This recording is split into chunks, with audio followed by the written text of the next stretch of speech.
facem clipul, să înțeleagă lumea ce și cum. Sau tu filmezi în continuare?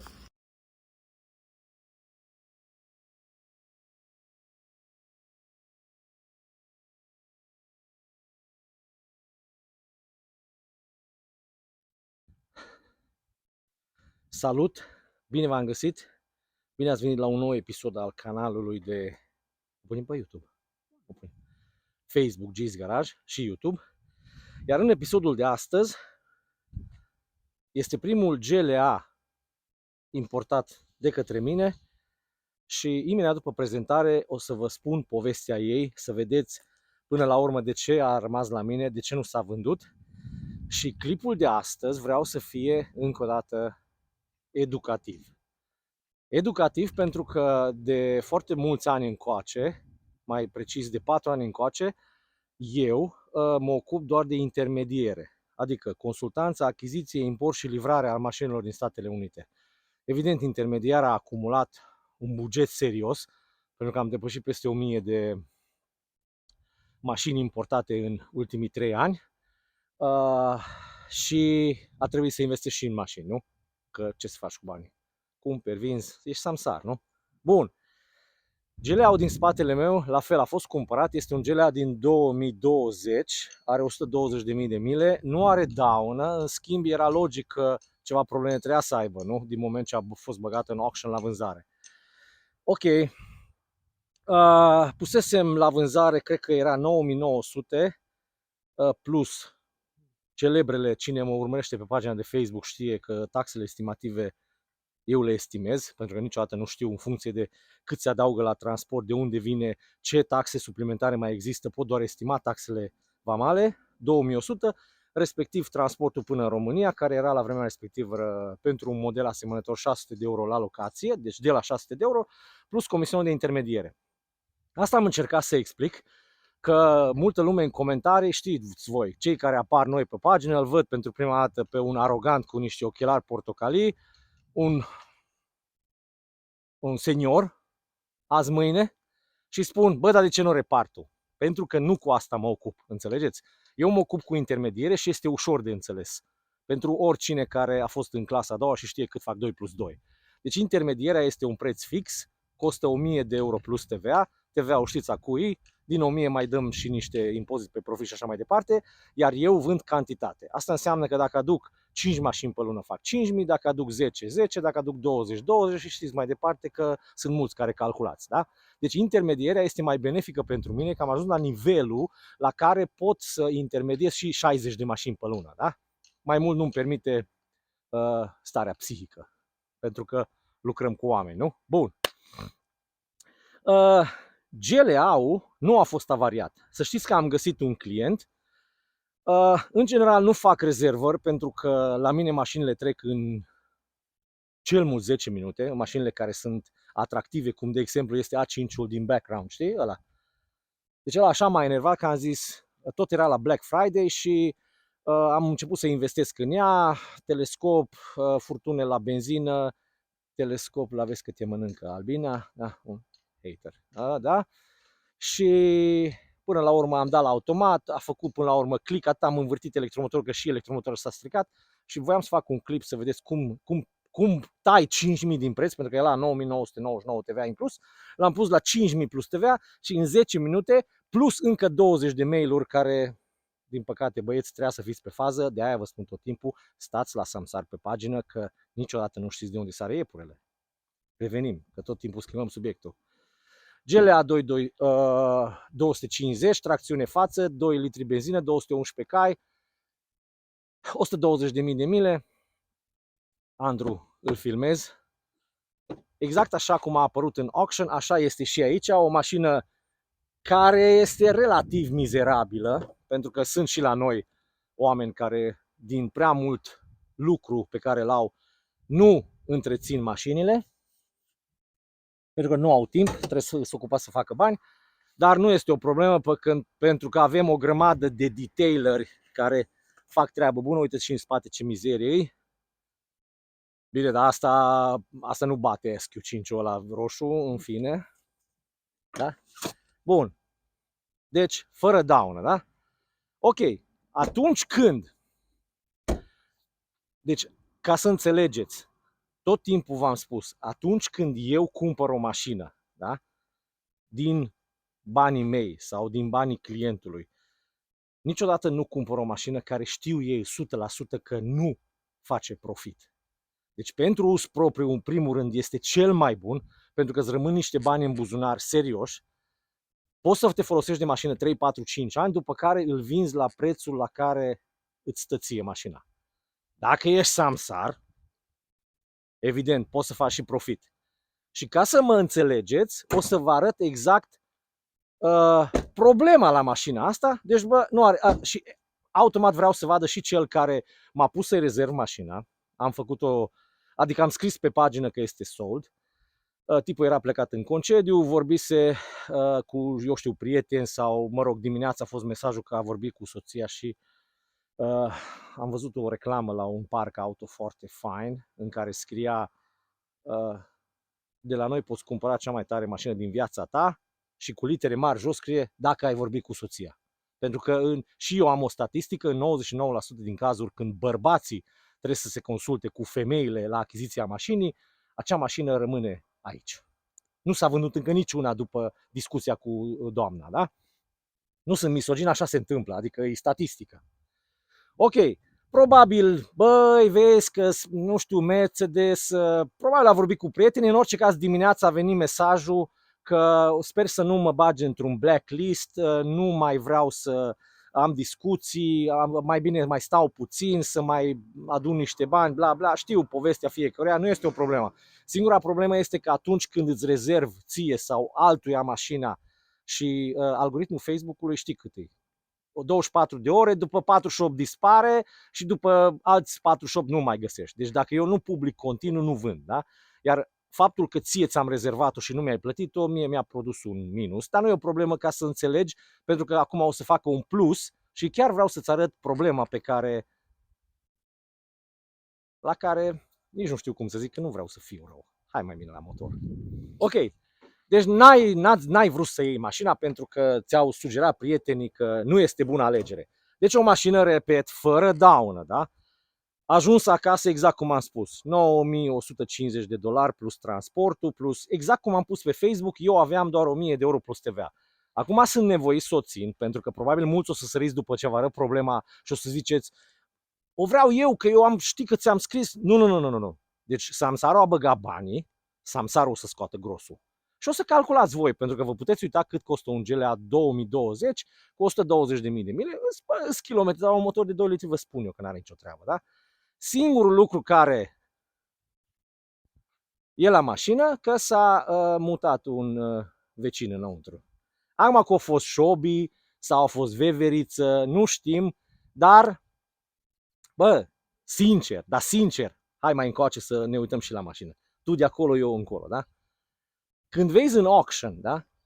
Hai, tu ești samsar acum și eu îți dau sfaturi. Când tu vezi în auction o mașină care nu e lovită, are stationary, adică nu pornește, da? Bă, are o problemă pentru care nu pornește, nu? Analizezi pozele, dar când ții capota deschisă și vezi cuibul de șobolan acolo, bă, care sunt probabilitățile ca șobolanul ăla să fi băgat o nucă, o cheie prin filtru de aer, să-l tragă, nu să blocheze motorul? Bă, dar ce fac șobolanii? Nu rod. Bă, nu e evident că a rost ceva fir. Ce fir a putut să roadă dacă nu pornește motorul? Hai, așteptăm în comentarii. Evident, de la electromotor, mă. Bun, una peste alta. Poate să fie electromotorul. Altceva. Venim să o descărcăm de pe trailer, punem bateria, un far merge, unul nu. Ce mai putea să roadă șobolanul dacă nu merge farul? Chiuloasa? Nu știu, brațul stâng de jos? Ce? Evident cablajul de la far, nu? Deci, bă, cât ghinios ai tu cel care ai vrut să cumperi și n-ai vrut să faci tu 4, 5, 6, 7, câți vrei tu? Pentru că acasă mașina ți era la cât? 9.900 sau 9.900 cu 2, 12, 13.000 și ceva. Dar cât e o mașină asta? Nu e lovită. Îi faci un detailing, nu? Cât costă un detailing? 200 de euro. Hai, 300, că atunci ai cap-coadă, da? Îl faci nou. N-ai de făcut nimic. Cât costă, mă, la un electrician să lege 3 sau 5 fire? Mă, cât poate costa? No, înțelegi? Acum, eu știu că o să săriți, bă, o vreau eu la 13.000, o vreau la 14. Bă, dar nu mai bine o pun la preț de piață. Că mașina n-a avut daună. Bă, n-are farurile alea care vouă nu vă plac, are LED-uri. Înțelegi? DRL LED-uri. Eu, bă, o să meargă țiplă. Hai să arăt. Fii atent. Du-te numai acolo. Deci am pus contactul și uite-te unde e mufa de la far. Vezi? Mufa e. Apropie. Asta e mufa aia. Aici sunt firele, uite. Vezi degetul meu? Apropie. Ăla-i. Da, deci a rost firele de la far. Bun. Uite-te din. Opa, am atins microfonul. Că vreau să-mi aragazul. Apropie acolo. Vezi firele la electromotor. Vede. Nu, du-te mai... Stai că bag eu mâna la fire. Uite-le astea. Nu le pot lua sus, dar aici ai. Unde mi degetul meu. Ai văzut? Fii atent, uite-te că a lăsat și pe aici niște fire. Ce-o mai rost el? În fine, e acolo, da, se vede. Bun. Așa, și-a luat omul provizii, le-a băgat aici, că aici a fost cămara. Înțelegi? Lui Șobi, veveriță, Șobi, ce-a fost, nu știm. Da, mă, bă, deci, încă o dată, ca să înțelegeți, că tot timpul calculați. Bă, deci eu nu vreau să repar, pentru că deja am reparat multe la viața mea și fluxul pe care l-am, nu mă doare capul să mă duc să programez, că și la noi, la detailing e coadă, la tinichigerie e coadă, la vopsitorie e coadă, la mecanică electrică, peste tot e coadă, înțelegi? Eu nu vreau să repar. Dar bă, cum să nu-ți iei o mașină de oraș care n-a avut daună, pe care o primești cu vreo 7.000 sau 8.000 mai ieftină decât oricare o găsești pe Europa, da? Pentru că era mai ieftină cu 7 sau... Ziceți-mi voi, nu căutați, vă rog eu, nu căutați GLA 180 sau 160 sau nu, GLA 250, aia înseamnă că are cai, da? Deci are 211 cai. Pentru o mașină care are 1500-1600 de kg, aia 211 cai sunt, da, e automată, 2 litri benzină, garantat nu consumă, băi, murdară și... Dar mă, nici măcar jantele nu sunt uzate, uite-te. Fii atent, nu sunt zgriate. Ai filmat o roată? Aici văd că nu stă bine bara. Poate că aici a fost lucrat ceva, dar bă, până la urmă folia e de la alea, de la lovituri de pietre. Jantele nu sunt zgriate. Sunt faruri LED, e albă, e drăguță, e o mașină de oraș, mă. De ce să... Aici, uite, am văzut. Aici cred că o rezolvat băieții, l-a încărcat cu stivuitorul, vezi? Deci dacă aia o dai jos, repet, nu mai trebuie căutată cât a costat, pentru că o fac funcțională.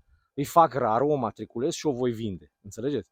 Dar eu nu vreau să fac treburi din astea. Și așa, ați văzut, la Black Friday am făcut cu mașinile de peste un an ce-a fost pe stoc tot să meargă, care a stat un an. Că nu vreau, efectiv, acolo mi-am tăiat comisionul, mi-am tăiat absolut tot ce s-a putut tăia ca să pot să scap din stoc de marfă. Înțelegi? Am vândut 15 mașini în 48 de ore, am luat RSQ8.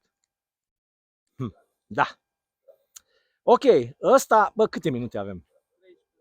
13? Da, 15 o să fie mișto. Deci,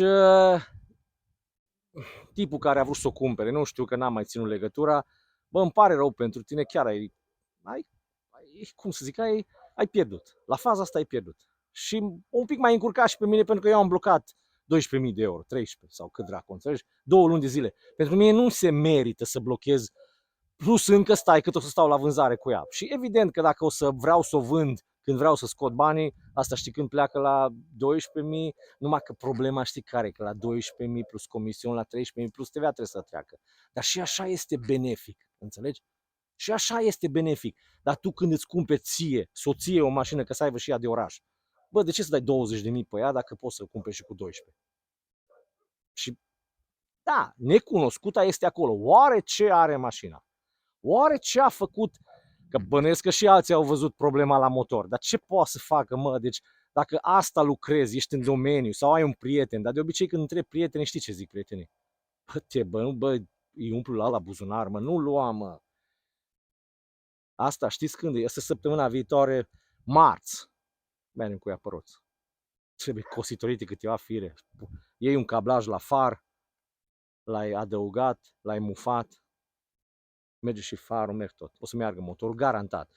Dacă vrei tu pentru tine poți să faci schimb de ulei, filtre, bujii și ăștia kilometri la mașină. Ăștia. Dar alea din Europa cât au? Ziceți voi. No. Mai avem un GLC, ăla-i vândut. Îi facem cartea și pleacă la Suceava, cred. A5-ul a plecat. Bă, și mai am acolo încă vreo 3 sau 4 BMW-uri care, bă,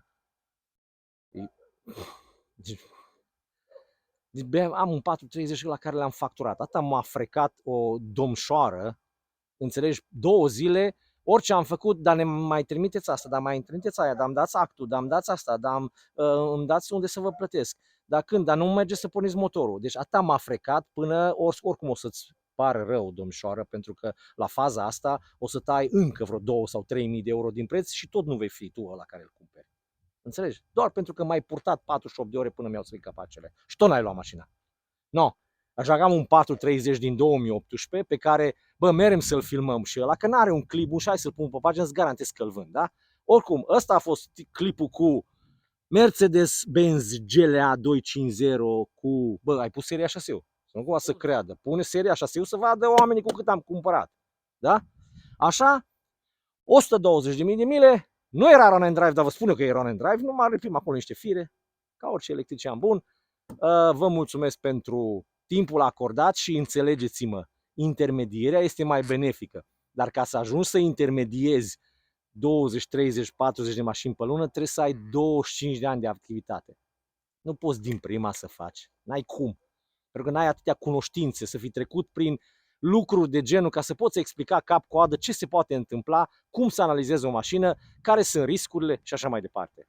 Eu vă mulțumesc pentru timpul acordat. Dacă mă prindeți în toane bune, poate vă las pe voi să lipiți firele. Hai să ne auzim. Weekend fine.